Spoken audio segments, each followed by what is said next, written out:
तो बचपन से ही मुझे टू व्हीलर चलाने का बड़ा शौक रहा है। और इवन जब मैं स्कूल में था, जिम से भी पहले, फुटबॉल से भी पहले मैं कोई फिजिकल एक्टिविटी नहीं करता था। पर एक चीज़ है जो मुझे भी नहीं याद मैं कब से करता आ रहा हूँ, विच इज़ साइकिलिंग। अब उस टू व्हीलर का शौक मुझे अभी भी उतना ही है, बस फ़र्क इतना है कि बाइसाइकिल की जगह ले ली एक मोटरसाइकिल ने। अब ऐसा नहीं है कि मैं स्पीडिंग करता हूँ या स्टंट्स करता हूँ। I just love the feeling of riding a motorcycle. और ऐसा भी नहीं है कि ये चीज़ मैं इसलिए बोल रहा हूँ क्योंकि आई ओन अ जीटी, और वैसे भी जीटी को ले हुए मुझे ज़्यादा टाइम नहीं हुआ है।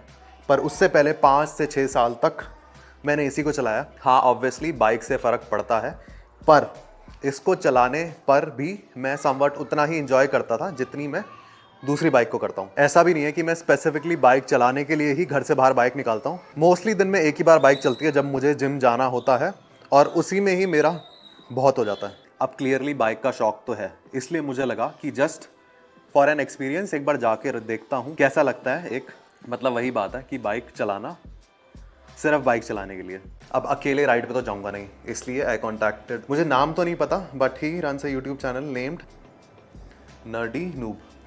तो ये बंदा इज़ अ सही वाला बाइक एंथुसियास्ट, और शायद 4 या 5 साल से ही ओन अ जीटी, एज मेरी बाइक मुझे 4 महीने के वेटिंग पीरियड के बाद मिली थी। और उस टाइम पे मैंने इतना बिंज वॉच किया था ना यूट्यूब पे जीटी के बारे में, और उस टाइम पे आई डिस्कवर्ड हिज चैनल। तो आज सैटरडे है और राइड पे मुझे जाना है कल, बट अभी I am leaving for the gym. But उससे पहले तुम्हें अपना राइडिंग गियर, तो क्या बोलूँगा उसको, नया हेलमेट लिया है वो दिखा देता हूँ। तो अब मैंने हेलमेट चेंज क्यों किया, इसके वाइजर पे ना बहुत स्क्रैच आ गए थे, और 2 दिन पहले मैं उड़ा देता भाई एक अंकल को। मैं वाइजर चेंज कराने ही गया था शॉप पे, एज ये मेरा पहला हेलमेट ही था, तो मुझे हेलमेट की कुछ नॉलेज नहीं थी, और मैं लेने गया तो मैं बड़ा साइज ले आया, और ये विद टाइम इतना ढीला हो गया ना कि बाइक पे चलाते हुए ये हिलता रहता है। वाइजर चेंज कराने की बजाय आई कंसिडर्ड गेटिंग ये वाला हेलमेट। अब ये देखो। अब इन ग्लव्स के पीछे भी ना एक स्टोरी है। इससे पहले मैंने दूसरे ग्लव्स ऑर्डर करे थे ऑनलाइन ही, बट उसमें दिक्कत क्या थी, ऑल्दो मैंने बहुत देख के सोच समझ के ऑर्डर किया, उसका जब ये टैग देखा ना तो इस पे लिखा था 10 या 15% ऑफ गोट लेदर। अब बहुत बार ऐसा होता है कि हम अननोइंगली कुछ ना कुछ लेदर का आइटम यूज़ कर ही रहे होते हैं, बेशक वो बेल्ट हो गई, शूज़ हो गए, या और कुछ भी आइटम हो गया। अब अनजाने में अगर ऐसा हुआ है और नहीं पता है तो फिर क्या ही कर सकते हैं, पर इंटेंशनली मैं कभी भी कोई लेदर का आइटम नहीं खरीदता। इसलिए मैंने इससे पहले एक और ग्लव्स लिए थे टीवीएस के ही, वो वापस कर दिए, बट इस पे लिखा है 100% पॉलिएस्टर। और इवन जो मैं ये हेलमेट भी लाया हूँ ना, कई बार क्या होता है, कई बार क्या मोस्टली हेलमेट्स में ना जो पैडिंग होती है वहाँ पे लेदर लगा होता है, बट इसमें ऐसा कुछ नहीं है। और एज़ मैंने पहले भी बताया कि मेरा वेजिटेरियन होना मेरे ये हिंदू रिलीजन की वजह से नहीं है, ये एक मॉरल डिसीजन है, और लेदर के आइटम्स ना खरीदना भी उसका ही एक पार्ट है। तो आज it was a hamstring focus leg day, and मैंने कोई हैवी लिफ्टिंग, कोई कंपाउंड लिफ्ट ना लगा के pure body building hypertrophy based workout किया। एंड इवन दो स्क्रीन पे काफ़ी एफर्टलेस लग रहे हैं रेपिटेशन, एंड आज मैंने हर सेट में through out the set tempo भी सेम रखा। अभी मैं खुद सोच रहा हूँ कि कंपाउंड लिफ्ट्स रखूँ या ना रखूँ, क्योंकि कंपाउंड लिफ्ट्स के बेनिफिट तो हैं, पर कंपाउंड लिफ्ट्स अगर हटा दी तो उसके अलग ही बेनिफिट हैं। अब ऐसा क्यों बोल रहा हूँ, क्योंकि कंपाउंड लिफ्ट्स इन जनरल ज़्यादा एनर्जी डिमांड करती हैं, एंड अगर मैं सिर्फ हाइपरट्रॉफी की बात करूँ, जो एक्सेस एनर्जी यूज़ हो रही है कंपाउंड लिफ्ट्स में, वो मैं नॉर्मल एक्सरसाइजेस में लगा दूँ तो obviously muscle building speed up हो जाएगा। अब बहुत दिन वेट कर लिया तुमने भी, ऊपर वाला मेरा खाली है वैसे भी, and the time has come, और उसके लिए मुझे चाहिए, और मुझे बताने की ज़रूरत नहीं है, तुम्हें पता है इसमें क्या है। मैं खोल लेता हूँ फिर बात करता हूँ। थोड़ा सा दूर रख दिया कैमरा, सामान इतना ज़्यादा है, फ्रेम में नहीं आएगा। 1 2 3 4 5 6 7 8 9, अरे 10 हो जा भाई। Tell me you're rich without telling me you're rich, gym edition. Not really, क्योंकि ये मेरे नहीं तुम्हारे हैं, ये बेटर लग रहा है। अब मैंने वीडियो में क्लियरली बोला था कि जो 5 लोग पहले कमेंट कर देंगे उनको सप्लीमेंट मिल जाएगा, पर एवरीबडी वाज लाइक मेरा कमेंट पिक हो जाए, मेरा कमेंट पिक हो जाए, जो भी मिसअंडरस्टैंडिंग हुई है, और इतने सारे कमेंट आए, और क्योंकि ये मेरा पहला गिव अवे है तो लेट्स मेक इट 10। 10 में से 5 गिव अवे तो क्लियर हैं, जिन 5 लोगों ने पहले आंसर किया होगा मेरे क्वेश्चन का कमेंट में, उनको तो मिल जाएगा ये, और बाकी 5 मैं करूँगा पिक कमेंट्स में से ही। अभी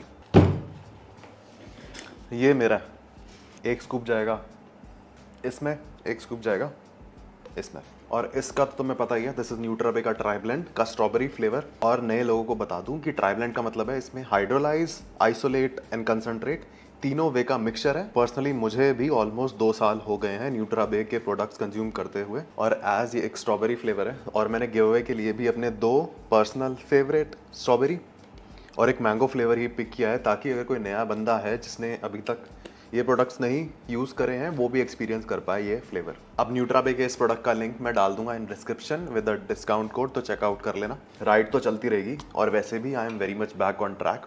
और मैं हमेशा सोचता था इस बारे में कि लोग कंप्लेन करते हैं मसल गेन नहीं हो रही, फिजिक चेंज नहीं हो रही, मैं इससे रिलेट कर ही नहीं पाता था और इस चीज़ का जवाब मेरे पास नहीं होता था, पर अब है, क्योंकि काफ़ी लंबे टाइम तक मैं खुद अब उस फेज़ में रह चुका हूँ जब मेरी बॉडी में कोई चेंज नहीं आया और उल्टा बॉडी अच्छी की जगह ख़राब होती चली गई। अब इस चीज़ को ठीक करने के लिए करना क्या है, बस थोड़े से एफर्ट डालने हैं, जैसे कि मील पैक कर ली, मील्स टाइम पे खा ली, या छोटी से छोटी चीज़ जैसे सुबह उठ के पानी पी लिया। जिम का एग्जांपल दूँ तो हर एक्सरसाइज के टाइम खुद को पुश करते हुए 1 रेप एक्स्ट्रा मार लिया, और जब ये छोटे छोटे एफर्ट्स जुड़ेंगे ना तब चेंज आएगा तुम्हारी बॉडी में।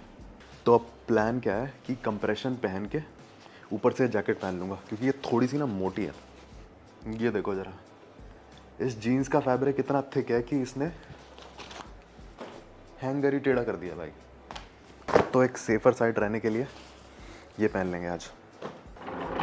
और जूते आई थिंक ब्लेज़र ठीक रहेंगे, क्योंकि इनके जो लेसेस है ना वो ऊपर तक जा रहे हैं, और जस्ट इन केस अगर कुछ होता है तो पैर से निकलेंगे नहीं है।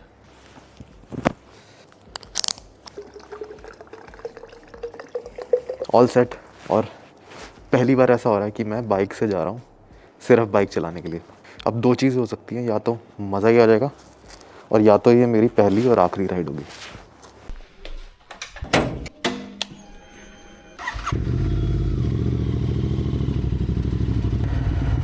मैंने सोचा था एकदम चमचमाती हुई बाइक ले जाऊंगा, बट ऐसे कैसे। ऑल तो मुझे बारिश बहुत पसंद है, पर बारिश के बाद जो ये सब होता है ना वो नहीं, स्पेशली तब जब मैंने बाइक धोई हो। अब ये देखो, मेरे जैसे नॉट सो आउटगोइंग बंदे को ये टनल ही बहुत फैसिनेटिंग लगी। अब हो सकता है किसी और को भी लगे, तो इसलिए मैंने कैमरा ऑन कर दिया। वैसे खुले रोड पे बाइक चलाने का मज़ा तो है। अब जिन लोगों को नहीं पता होगा उनको लग रहा होगा कि क्या ही रोड है दिल्ली के, पर यहाँ दिन में आ जाओ ऐसा जाम मिलेगा ना, मत पूछो। कितनी बढ़िया साफ़ सुथरी लग रही है ना। अब इधर से देखो, इतना बुरा हाल नहीं है, ठीक है। फाइनली राइड स्टार्ट हो गई। पता नहीं क्यों एक्साइटमेंट हो रही है बेमतलब की, बाकी मज़ा आ रहा है, सब प्यार से चला रहे हैं, कोई ओवर स्पीडिंग नहीं। A few moments later. अबे ये क्या था, 120 पे तो मैं ही चल रहा हूँ, बहुत तेज जा रहा है।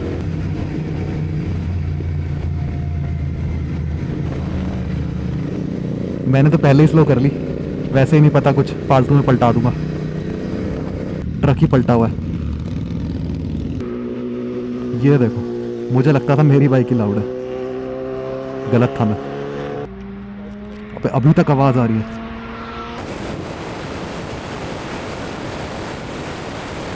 तो मेरा एक्सपीरियंस पहली राइड का ऐसा लग रहा है ये अलग ही दुनिया है, क्योंकि जो बाइकर्स है ना इनका जो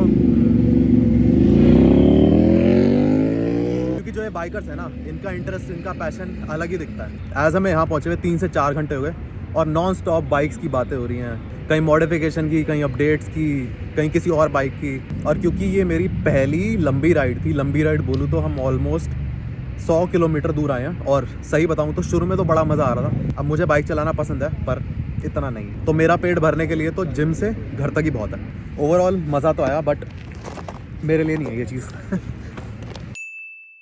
अब गिव अवे विनर डिसाइड कर लेते हैं। इनकॉग्निटो पे खोला मैंने यूट्यूब, नॉट सो फिट। ये वीडियो थी गिव अवे वाली, स्ट्रीम की याद दिला दी इस एंगल ने मुझे।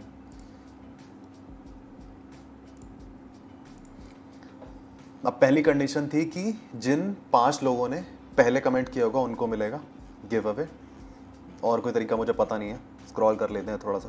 तो अब एक भी कमेंट मिस ना हो जाए, गड़बड़ हो जाएगी। पहला giveaway goes to Vipin lifts, congratulation. Second goes to Verma Deepak Aadi Verma, fit Aadi Verma. Third goes to fit Aadi Verma. Bhavneet gaming. Fourth Devanshu, congratulation. 5 winner decided. अब क्योंकि मैंने बोला मैं 10 गिव अवेज करूँगा और 5 हम कर लेंगे random pick. Random YouTube comment pick quick. अब बहुत हाथ पैर मार लिए इधर उधर, शायद ये काम कर रहा है। The highlight exercise is squat for 100 kgs, ठीक है। इसकी मैं फोटो ले लेता हूँ। Winner number 6 Sahil Sharma. Winner number I need whey protein because I recently switched on veg diet. भाई तू लकी है। विनर नंबर 7, इसको मैं पढ़ता हूँ बट वीडियो लंबा हो जाएगा तो अभी। विनर नंबर 8 स्क्वाट, भेज दो डब्बा। मानव सिंह, 2 रह गए। Vivek Saha, last and the final. तो जी आंसर है 6 reps, चलो ठीक है। Shutter fly, done. अब जो 10 विनर हैं उनको क्या करना है, सेम वीडियो के सेम कमेंट सेक्शन में जिसमें गिव अवे हुआ था उस विनर वाले कमेंट पे ही रिप्लाई कर दो तुम्हारी ईमेल, फिर मैं तुम्हें मेल करके कॉन्टैक्ट डिटेल एड्रेस लेके ये भेज दूंगा। अब इस गिव अवे में 500 से ज़्यादा लोगों ने पार्टिसिपेट किया था और जो लोग नहीं जीते उनको बेटर लक नेक्स्ट टाइम से मतलब एक और गिव अवे आ रहा है वेरी सून, और वेरी सून का मतलब तुम्हें पता ही होगा। बस अपनी आंखें खुली रखना, और वही बात है कि मैं गिव अवे प्रमोट नहीं करूँगा अपना, चुपचाप कर दूँगा और बस। अगर तुम्हें कोई चीज़ पसंद है या नहीं है, कई बार वो जानने के लिए उसका एक्सपीरियंस करना बहुत ज़रूरी है। हाँ ऑब्वियसली मैं अभी बाइक चलाना एंजॉय कर रहा हूँ, पर बाइक राइड मेरे लिए तो नहीं, क्योंकि जिम तक ही बाइक चलाने में मेरा बहुत हो जाता है। और मैंने एक चीज़ और सीखी कि राइडिंग गियर की कितनी इंपॉर्टेंस है। और मैं खुद वैसे तो कभी बिना ग्लव्स, बिना हेलमेट और शूज़ के बाइक नहीं चलाता।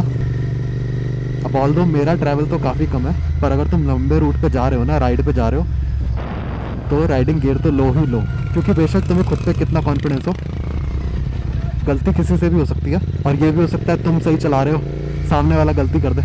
अब मेरा तो हो गया, मैं राइडिंग पे शायद ही कभी जाऊंगा, और अगर गया तो पहले राइडिंग गियर लूँगा ही लूँगा।